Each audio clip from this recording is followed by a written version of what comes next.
வணக்கங்க. என் பேர் அழகுராஜன். நாங்கள் பசுமை தமிழகம் அப்படின்ற ஒரு அமைப்பில் இருந்து இங்கே இந்த பாலத்துக்கடியில் இருக்கக்கூடிய நதிக்கரை ஓரமாக திருமணி முத்தாற்றங்கிற நதிக்கரை ஓரமாக இருக்கக்கூடிய குப்பைகள் எல்லாம் அகற்றும் பணியில் இருந்தோம். அப்போது இங்கே மிகப்பெரிய அரிய பொக்கிஷம் நம்மளுக்கு கிடைக்கப்பட்டதுங்க.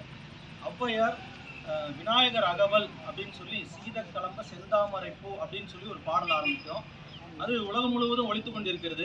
அதை இயற்றிய இடம் இந்த இடம் தாங்க. இந்த விநாயகர் தான் வித்தக விநாயகர். கடைசி அந்த விநாயகர் அகவல் முடிக்கும் போது வித்தக விநாயகான்னு சொல்லி முடிச்சிருப்பாங்க.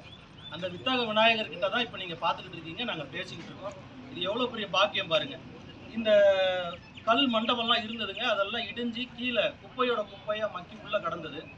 அதை எடுத்த எச்சங்கள்லாம் தான் முன்னாடி வச்சிருக்கோம். இங்கே இருக்கக்கூடிய பூலாவரி கிராம மக்களாக இருக்கட்டும், நெய்க்காரப்பட்டி கிராம மக்களாக இருக்கட்டும், உத்தம சோழபுர கிராம மக்களாக இருக்கட்டும், அத்தனை பேர் இணைஞ்சு தான் இந்த பணியை செய்தோம். இது எடுத்தது மிகப்பெரிய வரலாற்று சிறப்புன்னு தான் நினைக்கிறோங்க. இதோட வயது ஏறக்குறைய 1500 ஆண்டுகளுக்கு முன்னது சொல்கிறாங்க. ஏன்னா இந்த சிற்பம் வந்து புடைப்பு சிற்பங்க. புடைப்பு சிற்பங்களோட காலம் வந்து 2000 ஆண்டுகளுக்கு முன்பே. ஆனால் நம்ம தோராயமாக ஒரு 1500 ஆண்டுகளுக்கு முன்பு அப்படின்னு சொல்லி சொல்கிறோம். இந்த கரபுரநாத சாமி கோயில் வந்து மிகப்பெரிய வரலாற்று சிறப்புகளை தாங்கி நிற்குதுங்க. இது பாண்டியர் காலத்தில் எழுப்பப்பட்டு அதுக்கப்புறம் சோழர் காலத்தில் புனரமைக்கப்பட்டு உத்தம சோழர் இங்கே வந்து இருந்திருக்காருங்க. இங்கே நம்ம நிறைய வரலாற்று கதைகள்லாம் இருக்குங்க. அங்கவை சங்கவைக்கு ஔவையார் தலைமையில் இங்கே வந்து திருமணம் நடைபெற்றதாகவும், மூவேந்தர்களும் இங்கே வந்து இருந்து தங்கி, இது அருகாமையில் உள்ள ஊர்கள்லாம் பார்த்தீங்கன்னா அதை சொல்கிற விதமாக தான் இருக்கும். இங்கே பக்கத்தில் வீரபாண்டின்னு இருக்குது, உத்தம சோழபுரம்னு இருக்குது, சேரன்மாதேவின்னு இருக்குது, அப்புறம் பார்த்தீங்கன்னா படமுடிப்பாளையம்னு இருக்குது, இந்த மாதிரி நிறைய இருக்குங்க. சேனைப்பாளையம்னு இருக்குது. பக்கத்தில் உள்ள ஊர்கள்லாம் அதை வந்து நம்மளுக்கு அது உண்மை அப்படிங்கிறத எடுத்துக்காட்டும் விதமாக தான் இருக்குங்க. நன்றிங்க. இன்னைக்கு விநாயகர் சதுர்த்தி அன்னைக்கு இன்னைக்கு கொண்டாடுறது அது ஒரே சொல்லுங்க பேசுங்க. விநாயகர் சதுர்த்தி அன்னைக்கு நம்ம வித்தக விநாயகர் இந்த வருஷம் நம்மளுக்கு கிடைக்கப்பட்டு நம்ம வணங்குறது மிகப்பெரிய சிறப்புங்க.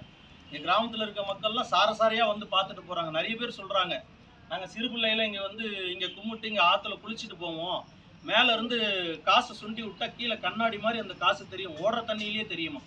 அந்த அளவுக்கு இருந்த திருமணி முத்தாறு இன்னைக்கு சேரும் சகதியமாக கெமிக்கல்ஸ் கலந்த ஒரு சாக்கடையோட மோசமான ஒரு விஷத்தை கொடுக்கக்கூடிய நதியாக போயிட்டுருக்கு. அண்மையில் கலெக்டர் கூட சொல்லியிருக்காங்க, நான் இதை சுத்தம் பண்ணி கொடுக்குறேன்னு சொல்லியிருக்காங்க. அது நடந்தால் இந்த கிராம மக்களுக்கும் இது நதிக்கரையில் இருக்கக்கூடிய விவசாயிகளுக்கும் ரொம்ப உபயோகமாக இருக்குங்கிறது எங்களோட கருத்து. இன்னைக்கு எல்லாரும் வந்து இங்கே நம்ம இந்த வித்தக விநாயகரை பார்த்தோம்னா அவை பிராட்டிக்கிட்ட இருந்தும் இந்த விநாயகர்கிட்ட இருந்தும் நம்ம நேரடியாக வரம் பெற்ற மாதிரிங்க. இங்கே நாங்கள் செஞ்சது அழகுராஜனுக்கு குமரேஷ் அண்ணன்னு, அப்புறம் சுப்பிரமணிய அண்ணன், இந்த மாதிரி நிறைய அண்ணன்மார்கள்லாம் இருக்காங்க. அவங்க பேரெல்லாம் நான் சொல்லிக்கிட்டு இருந்தால் நேரம் நிறைய வரும்.